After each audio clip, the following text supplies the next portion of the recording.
Hello everyone. তো পরশুদিনকে নিচে গেছিলাম, তো গিয়ে একটা তরমুজ নিয়ে এসেছি। তো এখনও কাটা হয়নি, 2 দিন হয়ে গেল। তোমার দাদাভাই খুব একটা ভালো খায় না, তবে আমি একা খাবো তার জন্য ছোটোর দেখে নিয়ে এসেছি। তারপরেও তো একা এতটা খাওয়া সম্ভব নয়, তো রেখে রেখেই খেতে হবে। আর তোমার দাদাভাই যদি একটু খায়, আসলে রেখে দেবো, দেখা যাক কী করেও। তো এটা এখন কাটবো, তো তোমরা দেখো। দেখি ওর শর্ট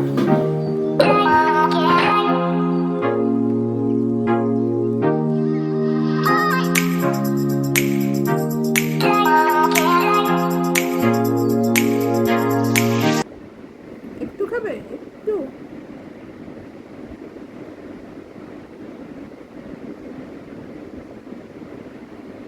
কেমন শোনা? তো প্রথম বছরের তরমুজ খেলাম। দাঁড়া বাবা, মিষ্টি আছে।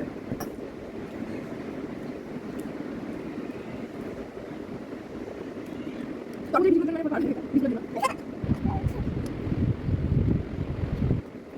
তরমুজের বিস্কুট মানে কফি হয়, ওকে খেতে হবে।